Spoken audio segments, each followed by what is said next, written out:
Hello, good afternoon brother.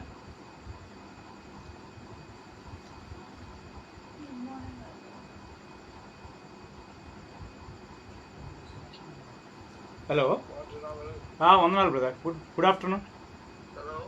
Yes brother. Yes brother. Yes brother.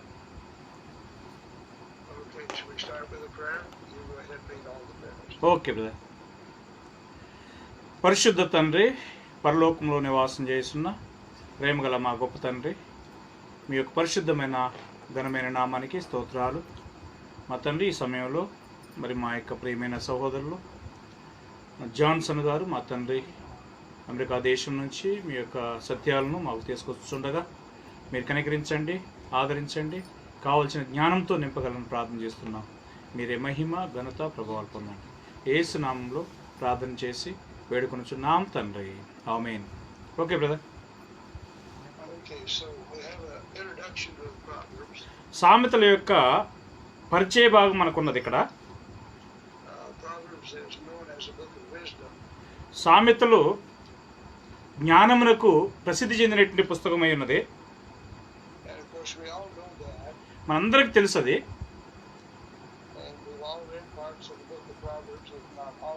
చూడండి, సామెతల యొక్క పుస్తకంలో ఉన్నటువంటి భాగాలు మనందరికి కూడా తెలుసు.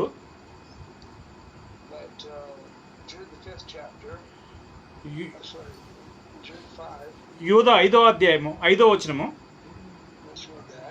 యోధ 5వ వచనం చదువుదాము. ఈ సంగతులన్నీ మీరు ముందటనే ఎరిగి ఉన్నను, నేను మీకు జ్ఞాపకం చేయకూరుచున్నదేమనగా, ప్రభు ఐగుప్తులో నుండి ప్రజలను రక్షించినను, వారిలో నమ్మకపోయిన వారిని తర్వాత నాశనం చేసెను. ఓకే, చూడండి, అప్పుడప్పుడు మనం చూసి మర్చిపోయేటువంటి పరిస్థితి ఉన్నది.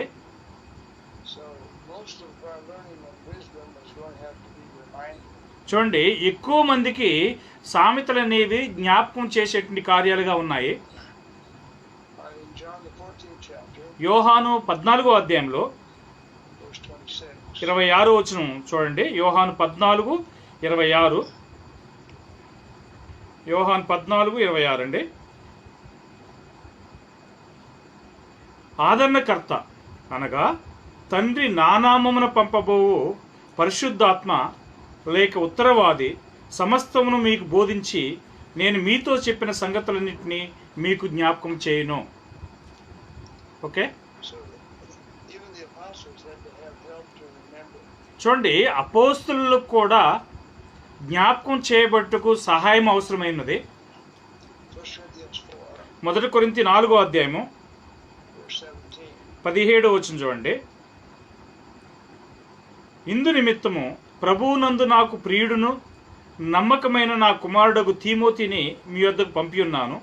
అతడు క్రీస్తునందు నేను నడుచుకుని విధమును అనగా ప్రతి స్థలములోను ప్రతి సంఘములోను నేను బోధించే విధమును మీకు జ్ఞాపకం చేయను.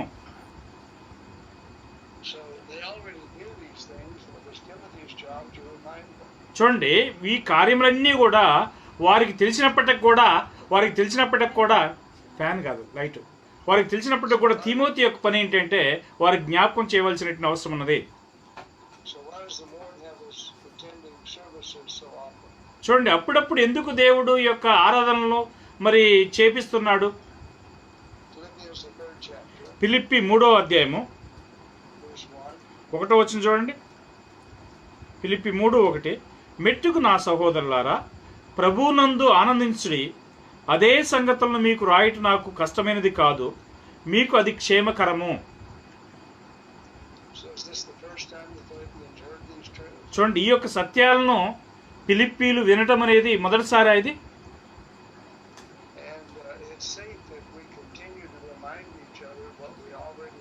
చూడండి, మనకు ముందుగానే ఎరిగి ఉన్నటువంటి కార్యములను ఒకరికొకరము జ్ఞాపకం చేసుకోవటం అనేది అది క్షేమకరమై ఉన్నది. 2 పేతురు 3:1 వచనం చూడండి. 2 పేతురు 3:1 వచనము. ప్రియులారా, ఈ పత్రిక మీకు ఇప్పుడు రాయిచున్నాను. పరిశుద్ధ ప్రవక్తల చేత పూర్వమందు వ్రాయబడిన మాటలను ప్రభు అయిన రక్షకుడు మీ అపోస్తుల ద్వారా ఇచ్చిన ఆజ్ఞను మీరు జ్ఞాపకం చేసుకున్న వాళ్ళని విషయమును మీకు జ్ఞాపకం చేసి నిర్మలమైన మీ మనసులను ప్రేపుతున్నాను. ఓకే, చూడండి, మరలా వారి యొక్క మనసులను రేపుచున్నాడు ఇక్కడ, వారు జ్ఞాపకం చేయనట్లు. 2 పేతురు 1వ అధ్యాయము 12 నుంచి 15 వచనాలలో చదువుదాము. 12 నుంచి 15 వచనాలలో,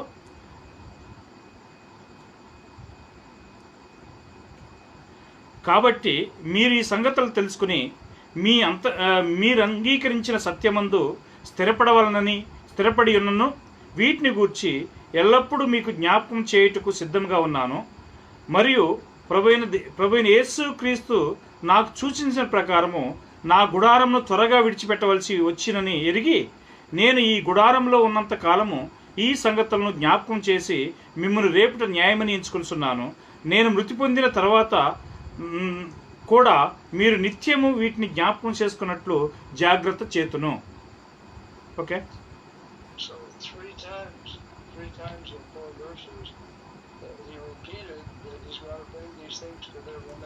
చూడండి, 3 సార్లు ఈ యొక్క వచనాలలో వారు ముందుగానే ఎరిగినటువంటి కార్యాలను వారికి జ్ఞాపకం చేస్తానని చెప్తున్నాడు.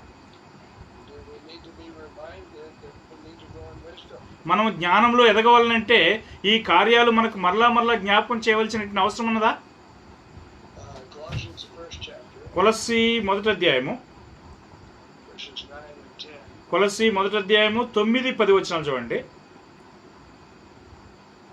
అందుచేత ఈ సంగతి వినిన నాటి నుండి మేమును మీ నిమిత్తము ప్రార్థన చేయుట మానక మీరు సంపూర్ణ జ్ఞానమును ఆత్మ సంబంధమైన వివేకము గలవారును ఆయన చిత్తమును పూర్ణముగా గ్రహించవారినై ప్రతి సత్కార్యములలో సఫలలగుచు దేవుని విషయమైన జ్ఞానమందు అభివృద్ధి పొందుచు అన్ని విషయములలో ప్రభువును సంతోషపెట్టినట్లు.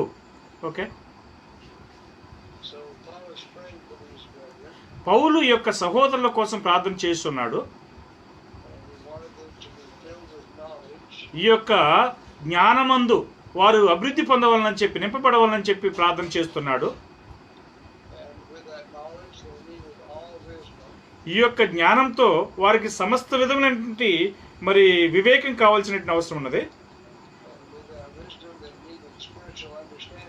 ఆ యొక్క జ్ఞానంతో వారికి ఆత్మ సంబంధమైనటువంటి వివేకం కూడా అవసరమైనది.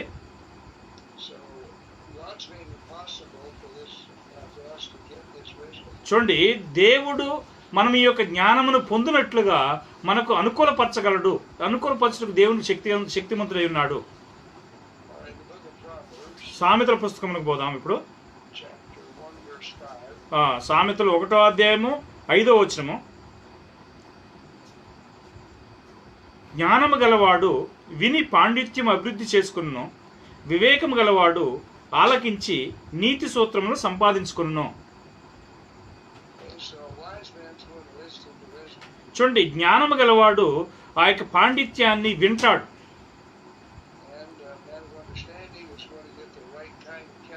చూడండి, వివేకం గలవాడు నీతి సూత్రాలను సంపాదించుకోవడానికి ప్రయత్నం చేస్తాడు. సామెతలు 1:25. సామెతలు 1:25.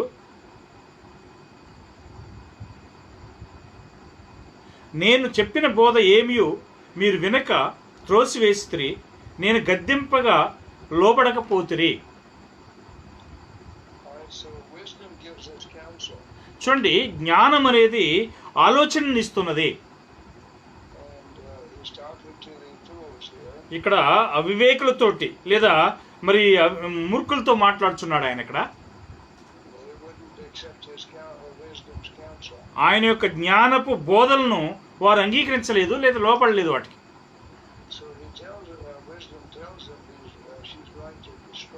చూడండి, జ్ఞానం చెప్తున్నది వారిని నాశనం చేయబోతానని చెప్తున్నది.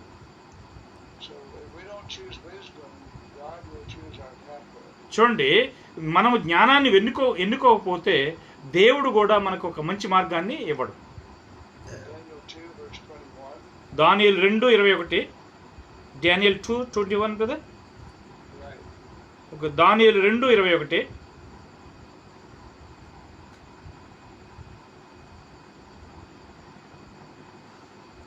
ఆయన కాలములను సమయములను మార్చువాడయుండి రాజులను త్రోసివేసు నియమించు ఉన్నవాడును, వివేకులకు వివేకమును జ్ఞానులకు జ్ఞానమును అనుగ్రహించువాడనై ఉన్నాడు.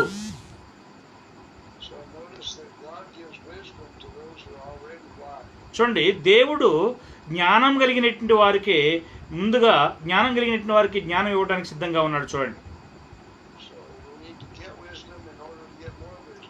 మనము ఆ యొక్క జ్ఞానాన్ని పొందటం కోసం మనం ఆ యొక్క జ్ఞానమును పొందవలసినటువంటి అవసరం ఉన్నది.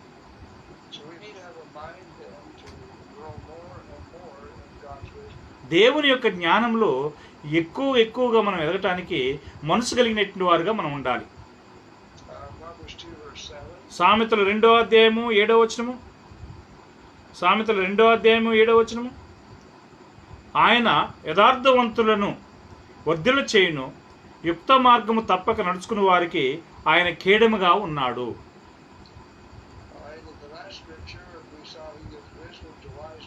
చూడండి, చివరి లేఖనంలో చివరి భాగంలో జ్ఞానం కలిగినటువంటి వారికి ఆయన ఒక మంచి కేడముగా ఉన్నాడని చెప్తున్నాడు. చూడండి, ఇక్కడ నీతిమంతులకి యథార్థవంతులకి ఆయన జ్ఞానాన్ని ఇస్తానని చెప్తున్నాడు. సామెతలు 1:23.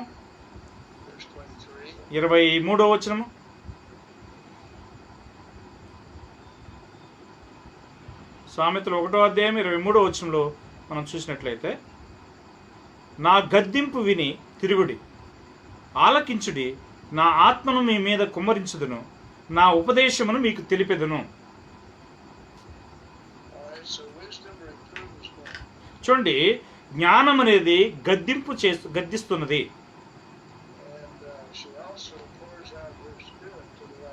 చూడండి, యథార్థవంతుల మీద తన యొక్క ఆత్మను కుమ్మరిస్తుందనేటువంటి విషయం కూడా చెప్తున్నాడు.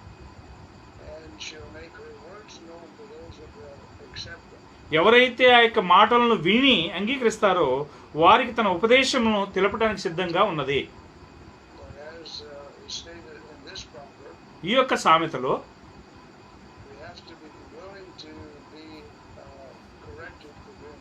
చూడండి, ఈ యొక్క సామెతల్లో మనం తప్పు చేసినప్పుడు మనం సరిదిద్దబడటానికి సిద్ధంగా ఉండవలసిన అవసరం ఉన్నది.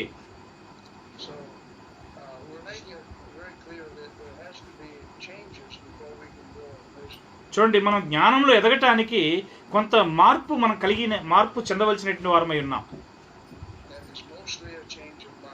ఇది వాస్తవంగా ఎక్కువగా మార్పు ఎక్కడ జరగాలి అని అంటే మనసులో జరగవలసినది ఉన్నది. 2 తిమోతి 2:20. 2 తిమోతి 2:20-21 మనం చూసినట్లయితే 20-21 గొప్ప ఇంట్లో వెండి పాత్రలను బంగారు పాత్రలను మాత్రమే గాక కర్రవియు మంటివియు కూడా ఉండును, వాటిలో కొన్ని ఘనతకును కొన్ని ఘనహీనతకును వినియోగింపబడును. ఎవడైనను వీటిలో చేరక తన్ను తాను పవిత్రపరచుకునే ఎడల వాడు పరిశుద్ధపరచబడి యజమానుడు వాడుకున్నటకు అర్హమైన ప్రతి సత్కార్యమునకు సిద్ధపరచబడి ఘనత నిమిత్తమైన పాత్ర అయి ఉండును. ఓకే, మనుషుడు తను తాను శుద్ధి చేసుకోవాల్సినటువంటి అవసరం ఉన్నది.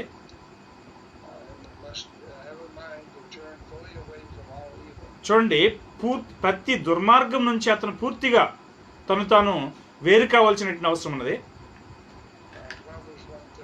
సామెతలు 1:30. 29-30 చదువుదాము. సామెతలు 1:29-30. జ్ఞానము వారికి అసహ్యమాయను, యెహోవాయందు భయభక్తులు కలిగి ఉండుట వారికి ఇష్టము లేకపోయేను. నా ఆలోచన విననొల్లకపోయిరి, నా గద్దింపును వారు కేవలము తృణీకరించిరి. ఓకే, 29 యెహోవా యందు భయభక్తులు అనేది మనం ఎన్నుకోవాల్సిన ముఖ్యమైనటువంటి ఒక కార్యమైనది అనేది గమనించండి.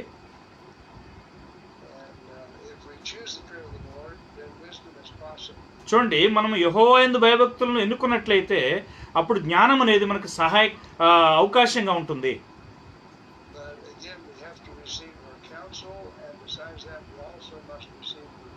చూడండి, ఆ యొక్క ఆలోచనను, ఆ యొక్క సత్యాన్ని, గద్దింపును కూడా మనం అంగీకరించవలసినటువంటి అవసరం ఉన్నది.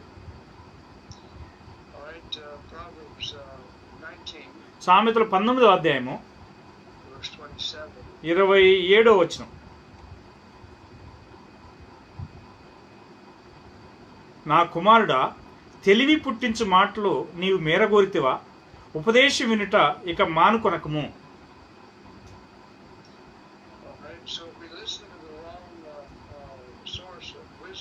మనము తప్పైనటువంటి కార్యాలను మనం వినటం మొదలుపెట్టినట్లయితే దేవుడు మన యొక్క మాటలను ఆలకించడు.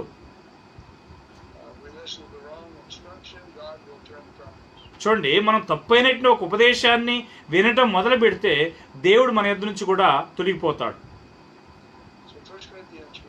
1 కొరింథీ 1వ అధ్యాయము. చూడండి, అక్కడ ఏ జ్ఞానం నుంచి మనం దూరంగా తొలగిపోవాలనో దేవుడు తేటగా చెప్తున్నాడు మనకు అక్కడ. 1 Corinthians చాప్టర్ 1. ఓకే, 1 కొరింథీ 1వ అధ్యాయము 19 నుంచి 21 వచనాలు. ఇందు విషయమై జ్ఞానుల జ్ఞానమును నాశనం చేతును, వివేకుల వివేకమును శూన్యపరుతును అని వ్రాయబడి ఉన్నది. జ్ఞాని ఏమయ్యను, శాస్త్రి ఏమయ్యను, ఈ లోకపు తర్కవాది ఏమయ్యను? ఈ లోక జ్ఞానము దేవుడు వెరితనంగా చేసిన్నాడు కదా. దేవుని జ్ఞానానుసారముగా లోకము తన జ్ఞానం చేత దేవుణ్ణి ఎరగకుండినందున స్వార్థ ప్రకటనను వెరితనం చేత నమ్మువారిని రక్షించుట దేవుని దయాపూర్వక సంకల్పమాయను. ఓకే, 21వ వచనంలో లోకము దేవుని ఎరగలే. కారణం ఏంటి? వారు తమ సొంత జ్ఞానంపైనే ఆధారపడి ఉన్నారు.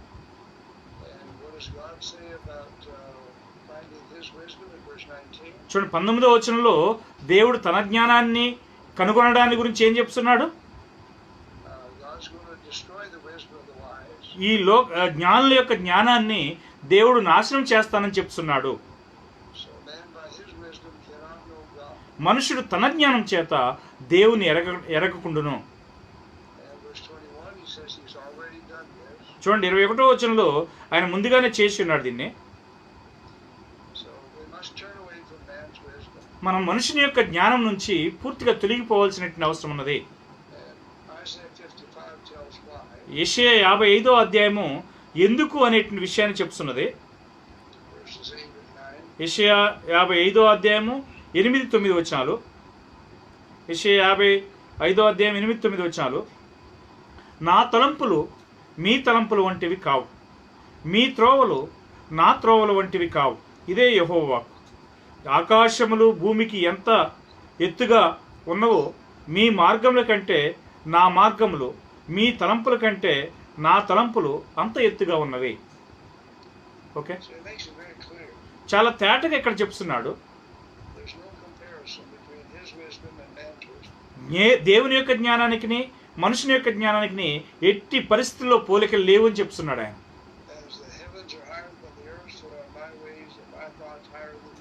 చూడండి, అక్కడ ఆకాశములు భూమికి పైన ఎంత ఎత్తుగా ఉన్నవో అలాగే మీ మార్గముల కంటే నా మార్గములు అంత ఎత్తుగా ఉన్నవి అంటున్నాడు. మనం అంత ఎత్తుగా చేరుకోలేము. 8వ వచనం చూడండి. ఈ యొక్క మనుషుల జ్ఞానములన్నింటినీ కూడా ఆయన తృణీకరిస్తున్నాడు. మీ తలంపులు నా తలంపులు వంటివి కావు. చూడండి, దేవుని యొక్క తలంపులు ఏంటి అని అంటే దేవుని యొక్క వాక్యమై ఉన్నది. 1 కొరింథీ 2వ అధ్యాయము 1 కొరింథీ 2వ అధ్యాయము 6-7 వచనాలు. పూనులైన వారి మధ్య జ్ఞానమును బోధించున్నాము. అది ఈ లోక జ్ఞానము కాదు గాని, నిరర్ధకులైపోతున్న ఈ లోకాధికారుల జ్ఞానము కాదు గాని, దేవుని జ్ఞానము మరమైనట్టుగా బోధించున్నాము. ఈ జ్ఞానము మరుగైయుండును. జగదుత్పత్తికి ముందుగా దేవుడు దీన్ని మన మహిమ నిమిత్తము నియమించెను.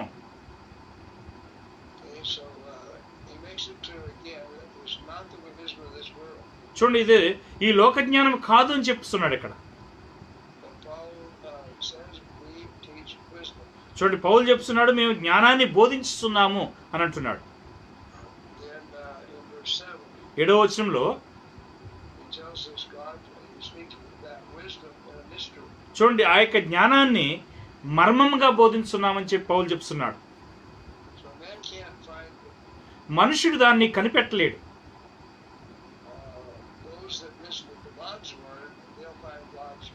దేవుని యొక్క జ్ఞానాన్ని ఎవరైతే వింటారో వారు దాన్ని కనిపెట్టగలరు. 1 కొరింథీ 2వ అధ్యాయం 4-5 వచనాలు. మీ విశ్వాసము మనుషుల జ్ఞానమును ఆధారం చేసుకునక దేవుని శక్తిని ఆధారం చేసుకుని ఉండవలనని నేను మాట్లాడినను, సువార్త ప్రకటించినను, జ్ఞానయుక్తమైన తీయని మాటలను వినియోగింపక పరిశుద్ధాత్మయు దేవుని శక్తియు కనబరచు దృష్టాంతములనే వినియోగించి తిని.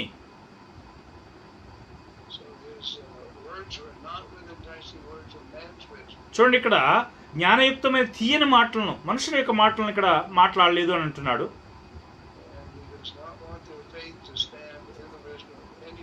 వారి యొక్క విశ్వాసం అనేది ఏ మనుషుని పైన ఆధారపడకుండా వలనని ఆయన కోరుకున్నాడు.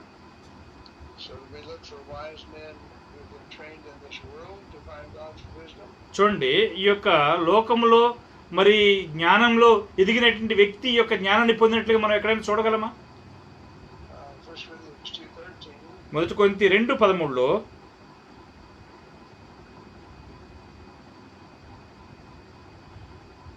మనుష్య జ్ఞానము నేర్పు మాటలతో గాక ఆత్మ సంబంధమైన సంగతులతో సరిచూస్తూ ఆత్మ నేర్పు మాటలతో వీటిని గూర్చి మేము బోధిస్తున్నాము. ఓకే, మరలా ఇక్కడ చాలా తేటగా చెప్తున్నాడు ఆయన. చూడండి, దేవుని యొక్క జ్ఞానం అనేది మనుషుని యొక్క బోధనలో కనబడదు అంటున్నాడు.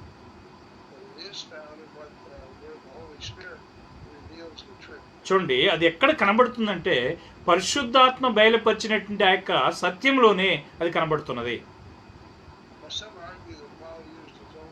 కొంతమంది ఇలా వాదిస్తున్నారు, పౌలు తన సొంత జ్ఞానాన్ని ఉపయోగించాడని. అపోస్తుల కార్యం 17:28 చదువుదాం ఒకసారి. అపోస్తుల కార్యం 17:28. Acts 17:28 కదా? ఓకే. మనం ఆయన యందు బ్రతుకుచున్నాము, చెలించున్నాము, ఉనికి కలిగి ఉన్నాము. అటువలే మనం ఆయన సంతానమని మీ కవీశ్వరులలో కొందరు చెప్పుచున్నారు. ఓకే,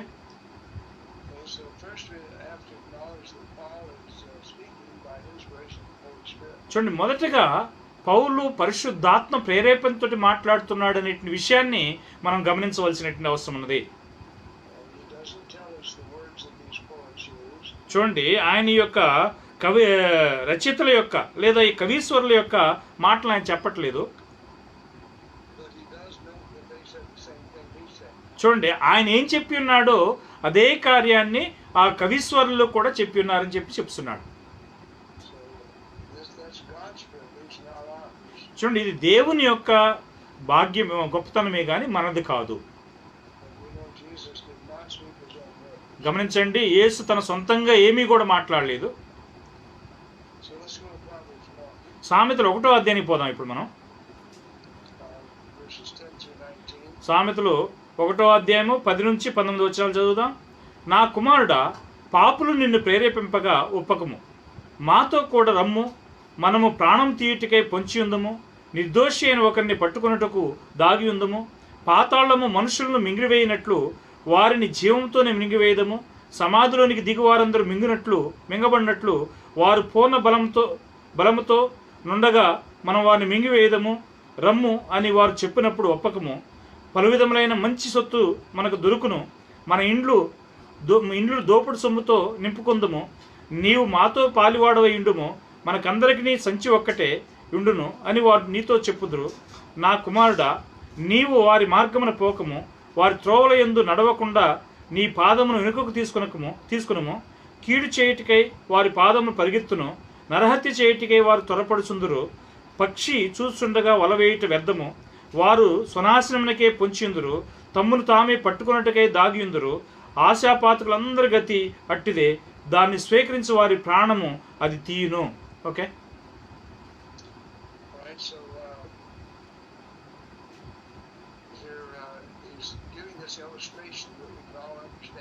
చూడండి, మనందరం కూడా అర్థం చేసుకోగలిగేటువంటి ఒక ఉదాహరణను ఆయన ఇస్తున్నాడు. చూడండి, ఇది ఈ యొక్క ఉదాహరణ ఈ సందర్భంలో మాత్రమే అది సరిపోతుందని చెప్పి ఆయన చెప్పట్లేదు ఇక్కడ. చూడండి, ప్రతి వారు కూడా, అనగా ధనాపేక్ష కలిగినటువంటి ప్రతి వారికి కూడా ఇది సంబంధిస్తుందని చెప్తున్నాడు. చూడండి, మనం ధనాపేక్ష పరులమైనట్లయితే దేవుని జ్ఞానాన్ని ఎప్పుడు కూడా పొందలేము. 1 తిమోతి 6వ అధ్యాయము, 1 తిమోతి 6వ అధ్యాయము 9-10 వచనాలు. ధనవంతులకు అపేక్షించు వారు శోధనలోను ఉరిలోను అవివేకయుక్తములను హానికరములైన అనేక దురాశల్లోనూ పడుదురు. అట్టివి మనుషులను నష్టంలోను నాశనంలోనూ ముంచివేయును. ఎందుకనగా ధనాపేక్ష సమస్తమైన కీడులకు మూలము. కొందరు దానిని ఆశించి విశ్వాసం నుండి తొలగిపోయి నానా విధములైన బాధలతో తమను తామే పొడుచుకునిరి. ఓకే, 9వ వచనం చూడండి. చూడండి, మనం ధనవంతులకు అపేక్షిస్తున్నామనంటే మనం ధనాపేక్ష పరులమని అర్థం. మనము ధనాపేక్ష పరులమైతే దేవుడు మనల్ని వదిలిపెట్టిపోతాడు.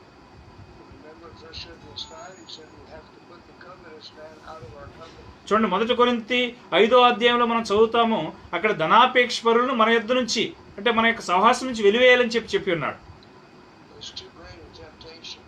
చాలా గొప్ప శోధన అయినది.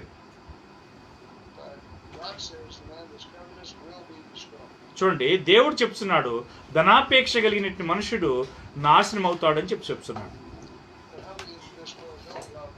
చూడండి, ఈ లోకంలో ఎంతమంది డబ్బును ప్రేమించకుండానే ఉన్నారు.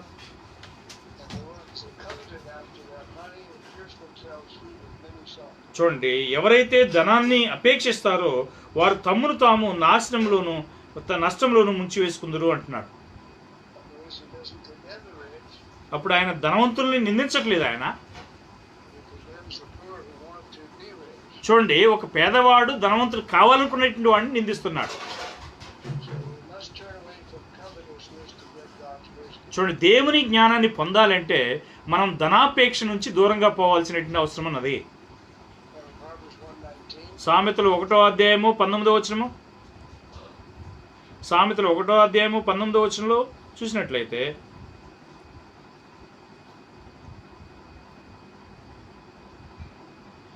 ఆశాపాతకులందరి గతి అట్టిదే, దానిని స్వీకరించి వారి ప్రాణము అది తీయును. చూడండి, మనం ధనాపేక్ష పరులమైనట్లయితే మన యొక్క ప్రాణం అది తీసేస్తుంది. సామెతలు 8వ అధ్యాయము మరి 10వ వచనము, వెండికి ఆశపడక నా ఉపదేశం అంగీకరించి మేలిమి బంగారు నాశింపక తెలివి నొందుడి. మనకు ఒక అవకాశం ఉన్నది.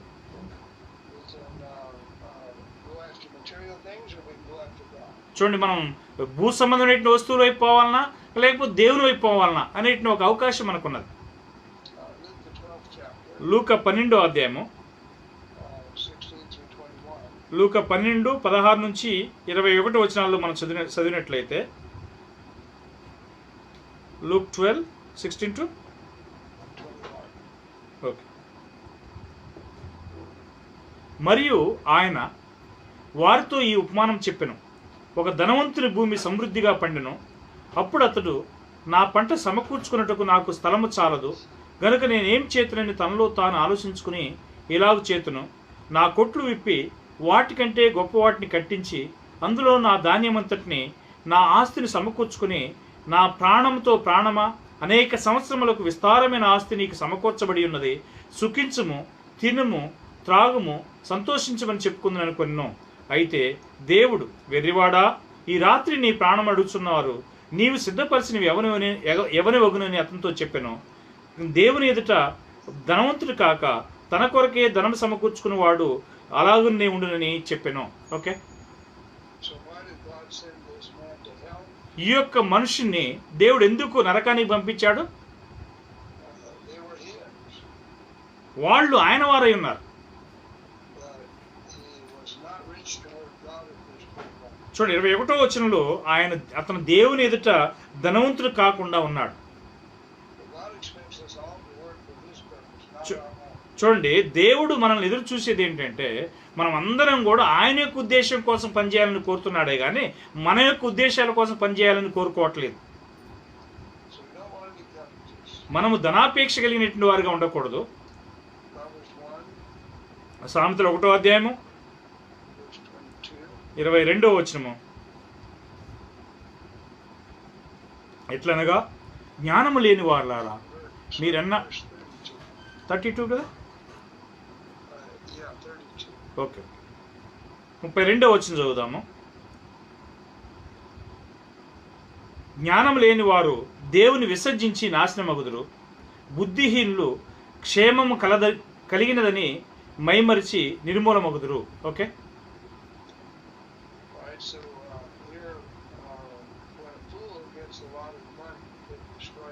చూడండి, ఒక బుద్ధిహీనుడు ఎక్కువ డబ్బు ఎప్పుడైతే అతనికి దొరుకుతుందో అతను నాశనమగును. చూడండి, యేసు చెప్పింది గుర్తుందా? మరి పేదలైన మీరు ధన్యులు, మీకు దేవుని బ్లెస్డ్ ఆర్ ద పూర్. మరలా ఆయన ఏం చెప్పాడంటే ధనవంతుడు పరలోక రాజ్యంలో ప్రవేశించడం అసాధ్యము అని చెప్పన్నాడు. చూడండి, అతను భూ సంబంధంగా ధనవంతుడు కాదు, భూ సంబంధంగా ధనవంతుల గురించి మాట్లాడుతున్నాడు అక్కడ. చూడండి, ఇది వాస్తవంగా ఎక్కువగా ధనవంతులు కావాలని చెప్పి కోరుకునేటువంటి వారిని గురించి మాట్లాడుతున్నాడు. వాస్తవమే, అబ్రహాము, యోబు చాలా ధనవంతులై ఉన్నారు.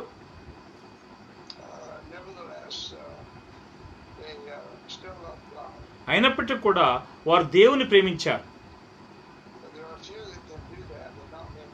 చూడండి, వారు ఈ యొక్క కార్యాలను చేయడానికి ఎక్కువగా ప్రయత్నం, అంటే దేవునికి సంపాదించుకోవడానికి ప్రయత్నం చేశారు. చూడండి, జ్ఞానాన్ని మనం పొందకుండా ఉండటానికి ఇంకా కొన్ని కార్యాలు ఆటంకములుగా ఉన్నవి. సామెతలు 1వ అధ్యాయము 4వ వచనం చదువుదాము.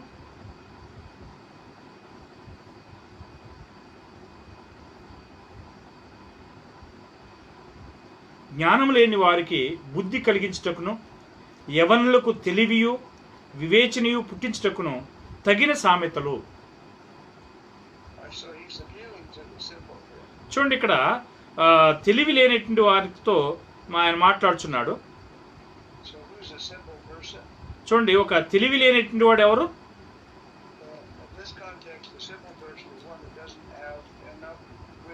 చూడండి, ఈ యొక్క సందర్భంలో తగినంత జ్ఞానం లేనటువంటి వారే మరి తెలివి లేనటువంటి వాడు అని అర్థం. చూడండి, ఆ యొక్క ఉద్దేశం ఏంటంటే మరి తెలివి లేనటువంటి వారికి బుద్ధి కలిగించటకు దేవుని యొక్క సంకల్పమైనది. 1వ అధ్యాయం 22వ వచనము,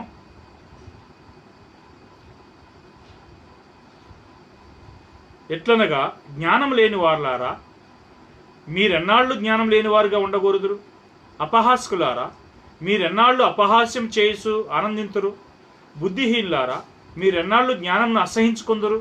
ఓకే, చూడండి, ఒక బుద్ధిహీనుడికి ఒక సమస్య ఉన్నది. He doesn't know. He does not know enough. అతనికి తగినంత జ్ఞానం లేదు. That's the definition of simple man. He doesn't know. చూడండి, ఒక జ్ఞానం లేనివాడు అంటే అర్థం ఏంటంటే అతనికి తెలియదు అని అర్థం. He's satisfied not knowing. చూడండి, అతనికి తెలియకుండా అంటే ఏదైతే అతనికి తెలియలేదో తెలియనటువంటి కార్యం విషయమే అతను సంతోషంగా ఉంటాడు. That man will not get wisdom. అలాంటి వ్యక్తి జ్ఞానాన్ని పొందలేడు. And then the second one that will not get wisdom. చూడండి, రెండవ వాడు జ్ఞానాన్ని పొందలేడు. And that's the scorner. ఇది ఇతను ఎవరంటే అపహాస్యకుడు. And the third one that will not get wisdom is the fool. చూడండి, మూడో వాడు ఎవడంటే ఇతను కూడా జ్ఞానాన్ని పొందలేడు. ఇతను బుద్ధిహీనుడు. Of course, if they change from loving simplicity. చూడండి, వారు జ్ఞానాన్ని మరి ప్రేమించడాన్ని మార్చుకున్నట్లయితే And they stop their scorning. వారు ఆ యొక్క అపహాసాన్ని ఆప్ చేసినట్లయితే And fools decide they're willing to learn.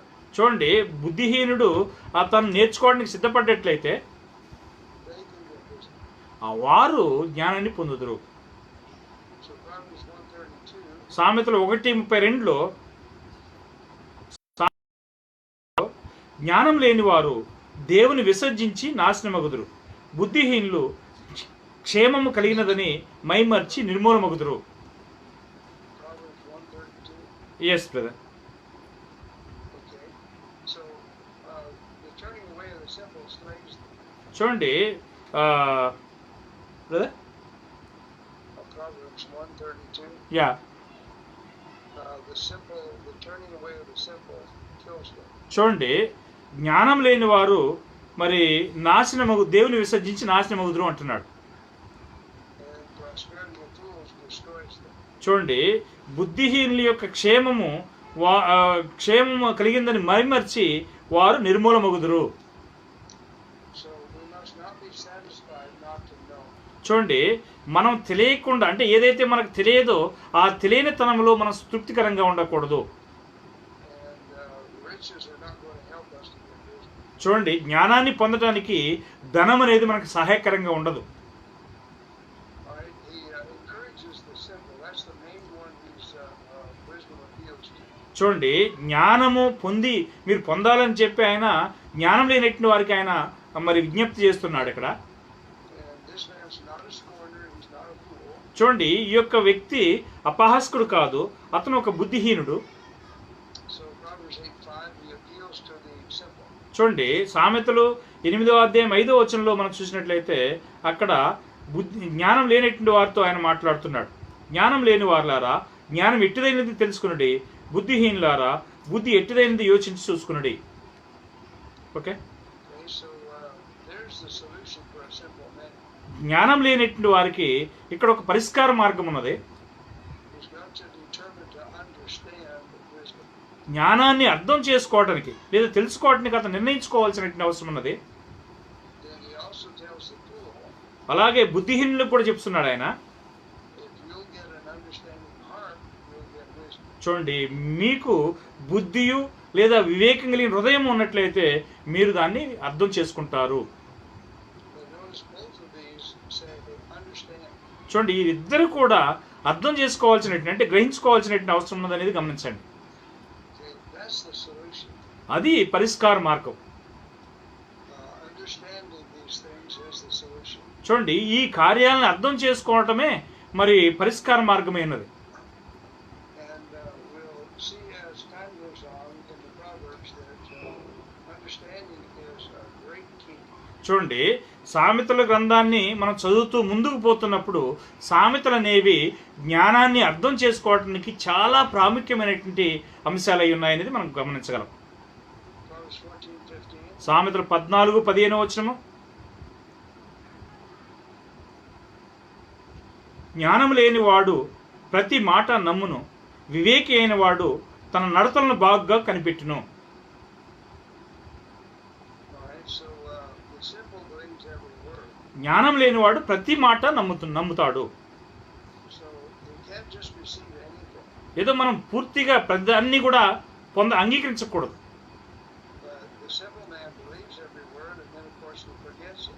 చూడండి, జ్ఞానం లేనివాడు ప్రతి మాట నమ్ముతాడు, నమ్మిన తర్వాత అతనిలో ఉన్న సమస్య ఏంటంటే వెంటనే మర్చిపోతాడు.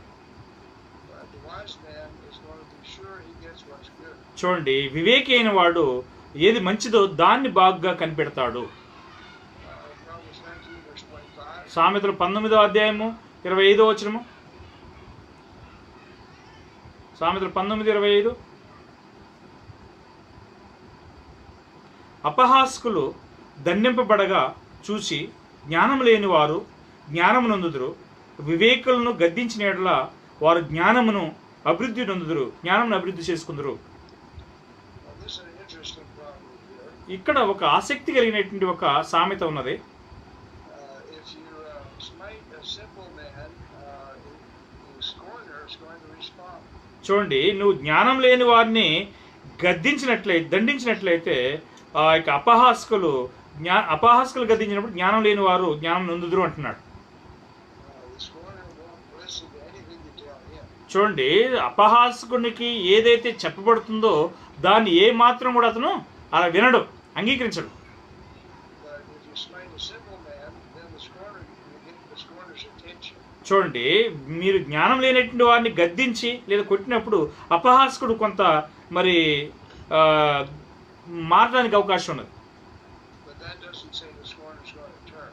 అందుకని అపహాస్కుడు మారుమనసు పొందుతాడని లేదా తిరుగుతాడని అర్థం కాదు. But notice what you do with a simple man. ఈ యొక్క జ్ఞానం లేనటువంటి వారికి ఆయన ఏం చెప్తున్నాడు చూడండి. He needs to be smitten. అతను ఈ నీడ్స్ టు బి స్మిట్, అతను కొట్టబడవలసిన అవసరం ఉన్నది.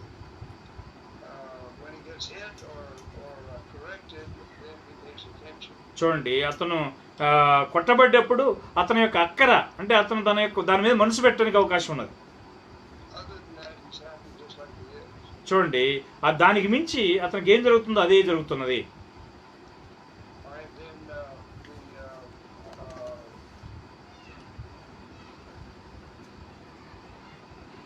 if we reprove one that has understanding, then he gets more understanding. చూడండి, జ్ఞానం కలిగినటువంటి వారిని మనం గద్దించినట్లయితే ఇంకా ఎక్కువగా జ్ఞానాన్ని సంపాదించుకుంటారు. So notice the rod and reproof give wisdom. చూడండి, దండమును శిక్షయు దండమును అతని జ్ఞానాన్ని కలగజేస్తాయని విషయాన్ని గమనించండి. Well, that applies to God's children too. అది దేవుని పిల్లలకు కూడా అది సరిపోతుంది. Foolishness is bound up in the heart of the child. చూడండి, బాలుని యొక్క హృదయంలో మూఢత్వం అనేది స్వాభావికంగానే ఉంటుంది. The rod and reproof will drive it far from him. చూడండి, శిక్షాదండము దానిలో నుంచి దాన్ని వెళ్ళగొడుతుంది. Well, that applies to God's children too. అది కూడా దేవుని యొక్క పిల్లలకు సరిపోతుంది. So if we're not willing to accept rebuke, we'll not get wisdom. చూడండి, మనం ఆ యొక్క గద్దింపుని అంగీకరించకపోతే మనం జ్ఞానాన్ని పొందలేము. Proverbs 21:11. సామెతలు 21వ అధ్యాయము 11. సామెతలు 21:11. అపహాస్కుడు దండింపబడుట చూసి జ్ఞానం లేనివాడు జ్ఞానం నొందును, జ్ఞానము గలవాడు ఉపదేశం వలన తెలివి నొందును. So in the last one, the scorner watched somebody get the rod. చూడండి, ఈ యొక్క చివరి భాగంలో ఈ అపహాస్కుడు ఎవరైనా దండింపబడుతున్నప్పుడు చూసినప్పుడు అతను జ్ఞానాన్ని సంపాదించుకోవడానికి ప్రయత్నం చేస్తాడు. So here is a rod being given to the temple. చూడండి, జ్ఞానం లేనటువంటి వారికి శిక్షాదండం ఉపయోగించబడుతుంది. In this verse, the rod is given to the scorner. చూడండి, ఈ వచనంలో అపహాస్కుడికి దండన కలుగుతున్నది. Well, both of them pay attention. Excuse me. Both of them are watching the other one get corrected. చూడండి, ఇద్దరు కూడా ఒకరినొకరు శిక్షించబడేటప్పుడు ఇద్దరు కూడా పొందుతున్నారు. And you notice the rod is what gets their attention. చూడండి, ఎప్పుడైతే ఆ శిక్షాదండం వస్తుందో అప్పుడు వారు వారి యొక్క అక్కర అక్కడ పోతుంది. And in this verse, the simple actually get wisdom when they see somebody else punished. ఎవరో ఒకరు దండించబోయేటప్పుడు జ్ఞానం లేనివాడు జ్ఞానం సంపాదించుకును అని చెప్పి ఈ వచనం చెప్తున్నది. But then when a wise man is instructed, he gets more knowledge. చూడండి, జ్ఞానం కలిగినటువంటి వాడు ఆ ఉపదేశం వల్ల తెలివిని నొందుతాడు అని చెప్తున్నాడు. Then Proverbs 22, verse 3. సామెతలు 22:3. సామెతలు 22వ అధ్యాయం 3వ వచనం. బుద్ధిమంతుడు అపాయం వచ్చుడు చూసి దాగును, జ్ఞానం లేని వారు యోచింపక ఆపదల్లో పడుదురు. Okay, So the simple are not wise. చూడండి, బుద్ధిమంతుడు అనేటువంటి జ్ఞానం లేని వారు జ్ఞానం కలిగినటువంటి వారు కారని అర్థం. So they're regular punished. చూడండి, వారు ఆపదలో పడి శిక్షించబడతారు. But that's good for them. అతనికి అది మంచిది. We just read that's how they get wisdom. ఆ విధంగానే అతను జ్ఞానాన్ని సంపాదించుకుంటాడనేది చెప్తున్నది. All right. We appreciate y'all being with us. మీరందరూ కూడా ఇక్కడ మాతో ఉండి వాక్యాన్ని వినడానికి సంతోషిస్తున్నాము. And Lord willing, we'll start with the Proverbs tomorrow. ప్రభు చిత్తమైతే సామెతల గ్రంథాన్ని రేపు మనం మళ్ళీ ప్రారంభిస్తాము. Verse by verse. ప్రతి వచనాన్ని వరుసగా చూసుకుంటూ పోతాము. Of course, we've looked at a lot of Proverbs today. చూడండి, ఈరోజు మనం ఎక్కువగా సామెతల గురించి మనం చూసి ఉన్నాము. But we'll see the Proverbs are in a certain order and we need to study them that way. చూడండి, సామెతలన్నీ కూడా ఒక సరైన క్రమంలో ఉన్నాయి. వాటన్నిటిని కూడా మనం చదవాల్సిన అవసరం ఉంది అనేది మనం తర్వాత చదువుతూ పోతాం. Okay. One అందరికీ వందనాలండి. General. ప్రార్థన చేసుకుందాము. Okay brother, tomorrow what time brother exactly? Yeah. What time brother? You lead the prayer. Okay brother. పరిశుద్ధ తండ్రి, మహోన్నతుడా, ఇంతవరకు మీ జ్ఞానాన్ని మేము నేర్చుకునేటువంటి భాగ్యాన్ని మీరు ఇచ్చి మాకు తోడుగా ఉన్నందుకే స్తోత్రాలు. మరి ఈ యొక్క భాగ్యాన్ని, ఇట్టి జ్ఞానాన్ని బోధించినటువంటి మా సహోదరులను మీరు ఆశీర్వదించండి. ఇట్టి జ్ఞానాన్ని మా తండ్రి ఆయా ప్రాంతాల్లో నుంచి వినుచున్నటువంటి బిడ్డలందరినీ మీరు దీవించాలని ప్రార్థన చేస్తూ, ఈ విధంగా మేము అనుదినము ఇట్టి కార్యాలు చేయుటకు సాయం చేయగలరు. యేసు నామములో ప్రార్థన చేసి వేడుకొనుచున్నాం తండ్రి, ఆమేన్. బ్రదర్.